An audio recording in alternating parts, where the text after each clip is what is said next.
Boruto chapter 14 may have just revealed why we saw the complete destruction of Konoha in the infamous flash forward sequence. And what was a peaceful 18 years inside of the ninja world may officially be coming to an end with the recent revelations of the last couple chapters. So what exactly happened inside of Boruto chapter 14 that has triggered the chain reaction leading to the fall of Konoha? And all of this comes down to two characters, Shikamaru and Mitsuki. Now what exactly do I mean when I say these two are going to be responsible for all of the events that we see unfold in the future? Well, it actually all derives from the moment where Mitsuki decided to betray Konoha and free Boruto in an alliance with Shikamaru. But before we discuss that moment, I want to talk about the seeds that have been planted regarding Shikamaru's role as Hokage falling apart. So in the early stages of chapter 14, whilst Boruto is being interrogated and the interrogation turns violent as Boruto starts taking a beating,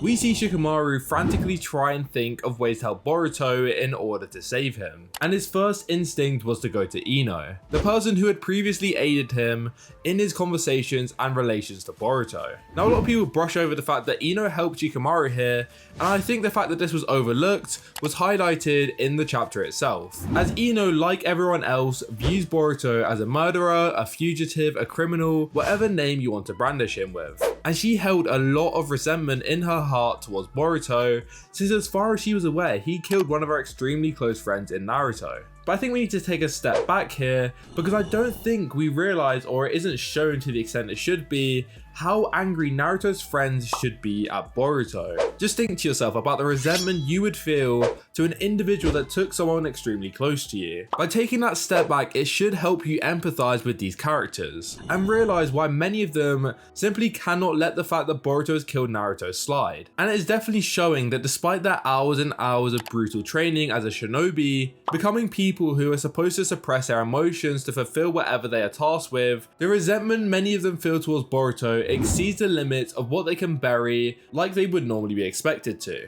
And the reason I bring this all up is because Ino isn't the type of character that Shikamaru is, who can suppress his emotions in order to keep a level head and assess the situation, and hence why she isn't able to help Shikamaru talk to someone she detests so much. Going a step further, this theme of Shikamaru being cold-hearted and not letting his emotions control his actions is a theme throughout a large portion of Boruto Part 1. And I guess all of that could have been foreshadowing for what has unfolded thus far in 2 Blue Vortex, with Shikamaru being the only one able to suppress a resentment towards Boruto. For example, when Kawaki killed Boruto in front of Shikamaru in Naruto, we saw the complete breakdown of Naruto's character mentally. But Shikamaru cold-heartedly told Naruto to get over it and deal with the situation at hand. And the emphasis on that moment of Shikamaru not letting his emotions get the better of him in the heat of the moment was huge. It was also shown when Shikamaru asked Ada to verify that Amado's daughter did actually die in the way Amado described.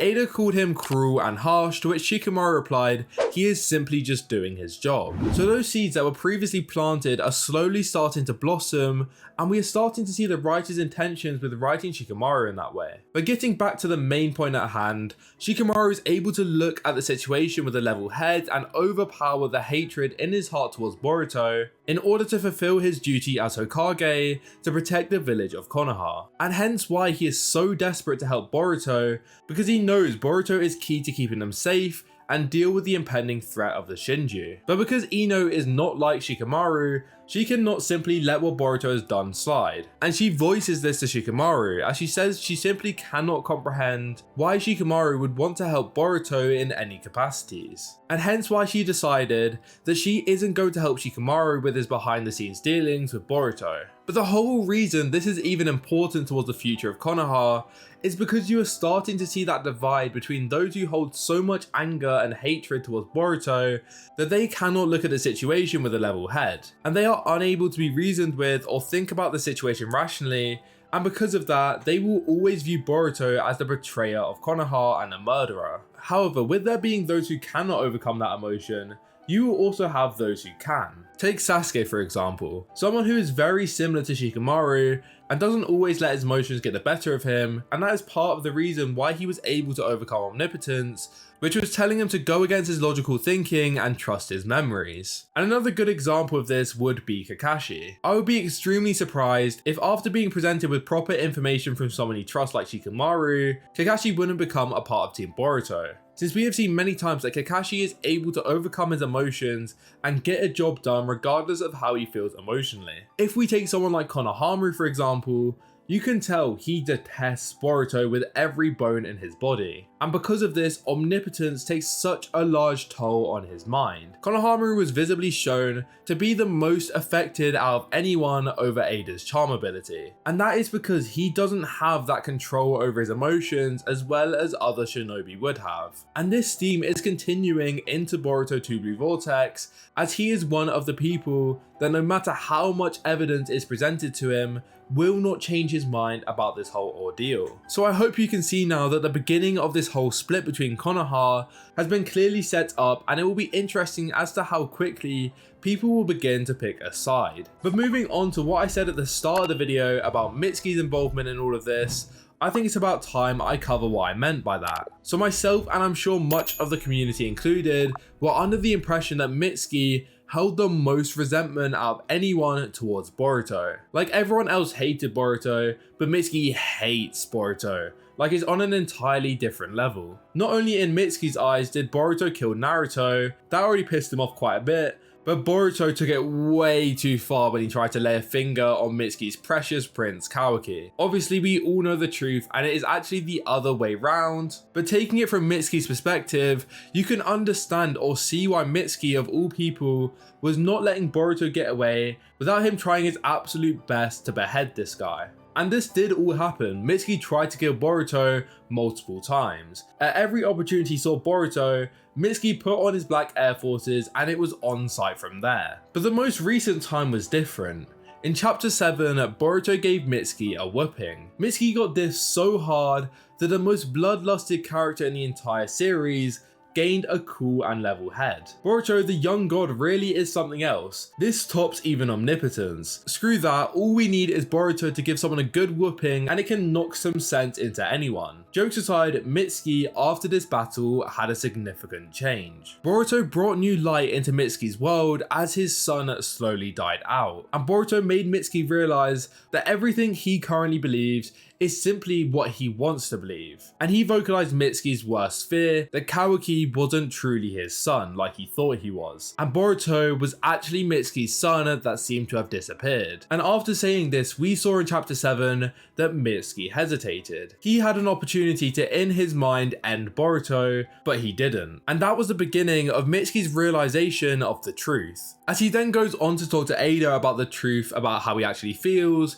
and that hesitation was verified to not just be out of shock, but instead because Mitsuki truly realized what he had feared the most. And that's why in chapter 14 he decided to save Boruto. Now the significance of Mitsuki saving Boruto goes further than simply Mitsuki's character development, but it ties into what this video is all about. The fate of Konoha and that impending civil war. Because Mitsuki didn't just innately know that Shikamaru would give him the code to Boruto's handcuffs, and with Ino no longer being in all of these panels, Shikamaru and Mitsuki must have already had a prior conversation. Mitsuki must have approached Shikamaru and officially became part of Team Boruto, and hence why Shikamaru insisted on bringing Mitsuki to the interrogation, because this plan was already established long before this had even started. And perhaps Shikamaru's reasoning for getting a connection with Boruto through Ino wasn't to help him escape, but maybe it was to assure him that Mitsuki is also on his side, or something along those lines at least. But along with the fact that Mitsuki actually freed Boruto, there's also two significant factors that come along with Mitsuki's decision, and one of which relates to Ada. Now we know that Mitsuki spoke to Ada about his doubts over his own memories and his feelings towards his supposed son Kawaki, but I believe that this conversation didn't just end when the scene shifted, and instead Ada was also in on the plan to free Boruto. Otherwise, if Shikamaru had spoken to Boruto about all of this, then surely Ada would have seen this and alerted Kawaki. And there are a few workarounds for this issue for Ada to not be involved. One being Ada just didn't bother constantly checking Shikamaru, and another being Mitsuki has a way of communicating, maybe through his snakes, that means Ada cannot see it. And I think both are possible. However, Ada saw Shikamaru giving Mitsuki the paper. It was shown that she was using the Senrigan to watch this moment, but she seemed unbothered and certainly didn't alert anyone that Shikamaru had done this. And wouldn't it be a huge gamble for Shikamaru to do all of this while knowing Ada was able to see this and leak the truth? Shikamaru isn't stupid enough to do something like that, and he had to know that Ada was on their side. Or there is a possibility that the panel where Mitsuki is looking into the distance actually implies Mitsuki heard what Kawaki said and found out the truth from that. But if Shikamaru and Mitsuki didn't already have a plan beforehand, how could Shikamaru have coordinated all of this without Ino creating a direct communication for them both in the time that it took Mitsuki to get to the facility? It's just not really possible to do all of this behind Ada's back, unless Mitsuki has a way of telepathically communicating like Ino does, or Ada was in on this whole plan to begin with. Either way, ultimately this all means that Ada is also part of Team Boruto. So currently we are starting to see the Avengers assembling on Team Boruto, with us now having Boruto himself obviously, Kashin Koji, Sasuke, well that's debatable, Sumire, Sarada, Damon, Ada, Shikamaru, maybe Amado, and now Mitsuki. Once again, you can see that definitive split, and hence why I'm saying there is going to be two sides to this whole ordeal. But it will be interesting to see where Ada stands on this, as it's clear she is still into Kawaki, but at the same time she seems to be getting Boruto on that exclusive OnlyFans that was previously only reserved for Kawaki, as we have seen Ada slowly starting to fall for Boruto as well. But Ada holds so much power, and the side she picks will ultimately decide the winner of this civil war. Anyways, moving on to the final implications of this moment, it once again ties into Shikamaru's role as Hokage now being on ropes. So straight away, the elders said that since Shikamaru's plan led to Boruto being set free, he would be punished at some point. But that in itself doesn't mean he will lose his role as Hokage.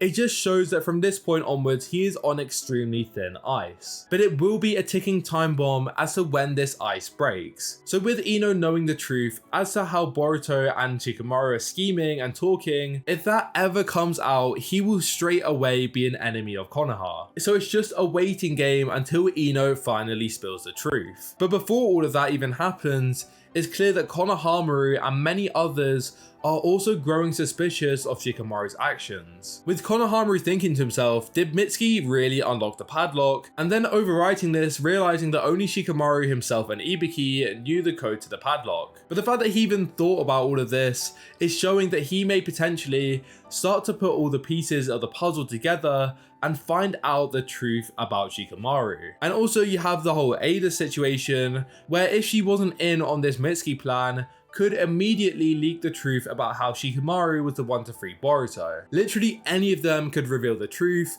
and I'm sure there will be more and more allegations that come his way, as Shikamaru will likely continue to try and talk to Boruto and understand the truth. And when Shikamaru loses his role as Hokage, Konoha will truly devolve into mayhem, as Boruto will lose his inside man, and the struggle to protect Konoha from the outside will become a much more difficult task. So this is all just a ticking time bomb before the dominoes begin to fall and Konoha slowly unfolds into a huge civil war. And it will also be interesting to see what happens with Code and the Shinju during this whole ordeal, and the burden of all of these problems will likely take its toll on Boruto mentally.